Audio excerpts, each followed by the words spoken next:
दोस्तों, आज की कहानी है बहुत जाहिल गवार हो क्या कोई भी काम सही से करना नहीं आता।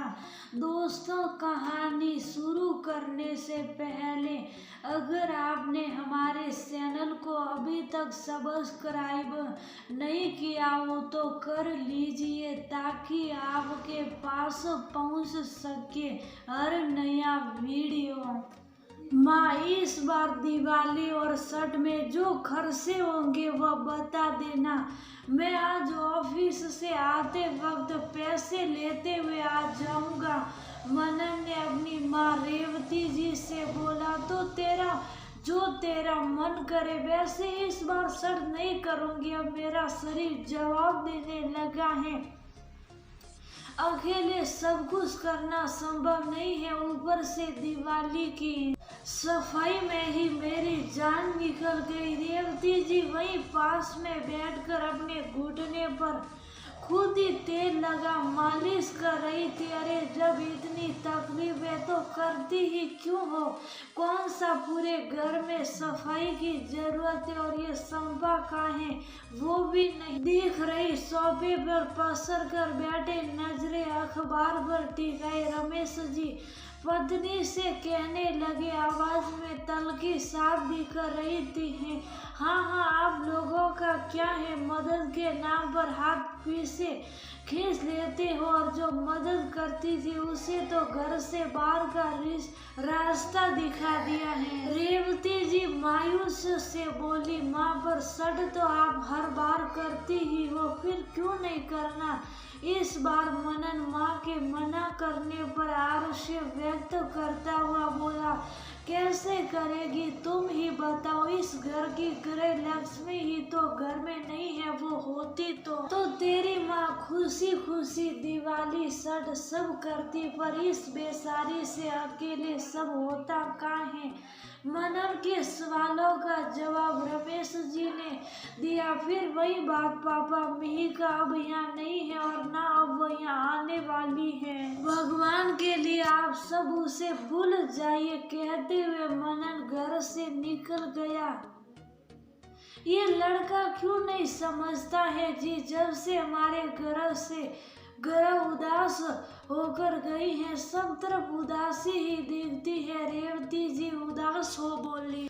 उधर मनन मिहिका के बारे में सोचते सोचते मोबाइल में उसकी तस्वीर देखते देखते उसे कब कॉल लगा दिया। उसे उसकी आवाज सुनकर एहसास हुआ। कैसे याद किया? मनन, घर पर सब ठीक तो है ना? और अब तो कोई शिकायत नहीं होती होगी किसी से। मिहिका के आवाज में तल्खी भी थी, फिक्र भी और कहीं ना कहीं प्यार भी झलक रहा था। हाँ, सब ठीक है वो माँ। इतना कहकर मनन चुप हो फोन काट दिया। पता नहीं मिहिका के मन में क्या आया, उसने रेवती जी को फोन कर दिया। हेलो माँ, कैसी हैं? आज आपकी बहुत याद आ रही थी तो सोचा फोन कर लूं।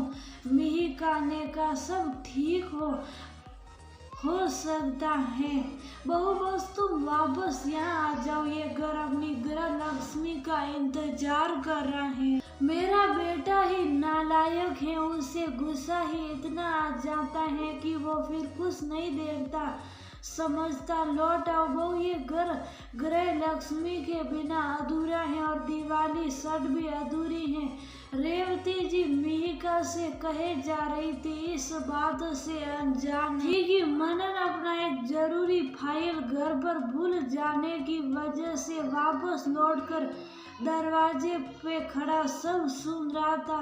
मनन शुभ साफ अपनी फाइल लेकर पुनः निकल गया। ऑफिस जाकर काम में मन न लगा और उसने मिहिका को फोन करके कहा, शाम को मिलना है, प्लीज उसी कॉफी शॉप पर आ जाना जहाँ शादी के बाद पहली बार गए थे।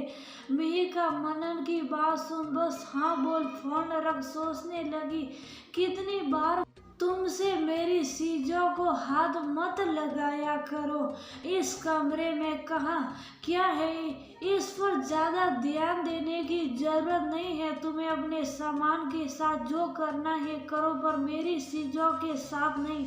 शादी के 15वें दिन ही मनन ने गुस्से में मिहिका से कहा, मैं तो बस सब अरेंज कर रही थी, ये सारे कागजात एक जगह कर रही थी जो आपने जगह जगह पर फैला कर रखे हुए।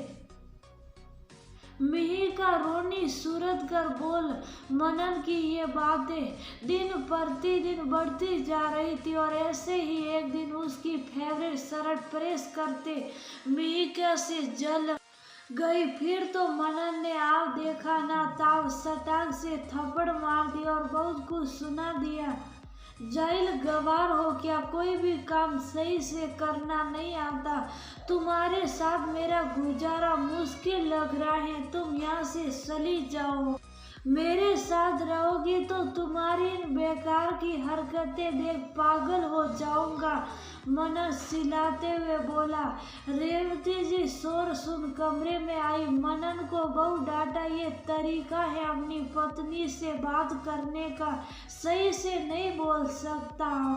गलती किससे नहीं होती माँ, प्लीज आप लेक्चर मत दो, मेरा दिमाग बहुत खराब हो रखा है। और हाँ, मिहिका की ओर मुखातिब वो बोला, मेरी चीजों को अब हाथ लगाने की जरूरत नहीं है, मैं अपना काम खुद कर सकता हूँ, मुझे तुम्हारी जरूरत भी नहीं है। मनन गुस्से में के ऑफिस निकल गया था। मिहिका जार जार रो रही थी, फिर उठी, सामान पैक कर निकल गई।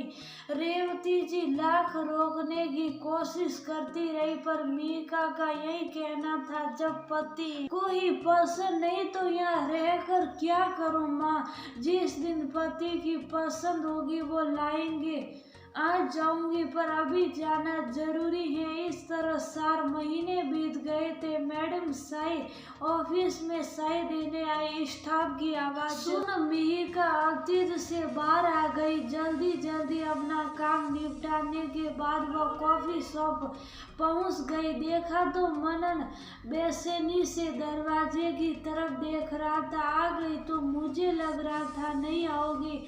मनन की आंखों में बेसारंगी झलक रही थी। इतने दिनों बाद याद किया आना ही था तो पता करने, आखिर अब क्या चाहिए। मिहिका अब पहले की तरह नहीं रही थी। थोड़ा बोल्ड होकर बोली, माफी।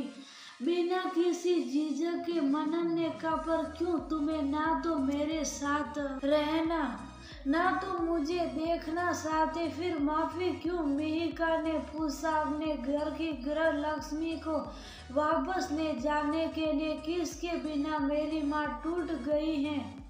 पिता को अपनी बहू के हाथ की साई नहीं मिलती। पूरा घर उदासी के आवरण में लिपटा पड़ा है। और मनन कहते कहते सूप हो गए। और क्या मनन, मिहिका ने पूछा। मुझे अपनी पत्नी का साथ चाहिए। मिहिका बहुत गुस्से और अकड़ में तुम्हें बहुत कुछ बोल गया था, पर जब भी घर आता तुम्हारी खनकती आवाज, माँ पापा के चेहरे की चमक और घर का सुना पर मुझे कसुट रहा था। और आज तो माँ ने भी कह दिया, कैसी दिवाली और छठ जब घर की गृह लक्ष्मी ही घर में नहीं हो। बस मुझे आज से बेहतर कोई और दिन समझ नहीं आया। तुमसे माफी मांग कर तुम्हें वापस ले जाने का, तुम चलोगी ना। मनन ने मिहिका के हाथ पर अपना हाथ रखते हुए याचक दृष्टि से पूछा, पहले प्रॉमिस करो मुझे अपने कमरे में नहीं बल्कि हमारे कमरे में जगह दोगे। कुछ तेरा मेरा नहीं होगा वहाँ। गलती हो तो प्यार से डांट देना, पर साटा नहीं। मिहिका ने सवालिया लहजे में कहा, प्रॉमिस, पक्का प्रॉमिस। मैं अब कुछ कहूँगा ही नहीं। कहने से दो औरतें नाराज होकर बैठ जाती हैं और दोनों ही मुझे अजीज। मनन की आंखों में मिहिका की बात सुनकर एक समक्ष ही आ गए थे और प्यार भी कल आ जाना लेने फिर आऊंगी। मिहिका ने कहा, मैडम कल नहीं अभी ही आपको चलना होगा, कल तक के इंतजार में तुम्हारी सांस के न जाने कहाँ दर्द होने लगे। कहते हुए मनन ने सुबह की बात मिहिका को बता दी। मिहिका मनन के साथ जब घर पहुंची, रेवती जी के बाग से खिल उठी, अच्छा किया बहू जो वापस आ गई, नहीं तो जब मेरी ग्रह लक्ष्मी ही घर में, नहीं तो लक्ष्मी पूजन का क्या महत्व। दूसरे दिन से सास बहू मिलकर सब काम करने लगी, जिसे देखकर रमेश जी मंद मंद मुस्कुरा रहे थे। रेवती जी का दर्द बहू को देखते ही जो रफू शक्कर हो गया।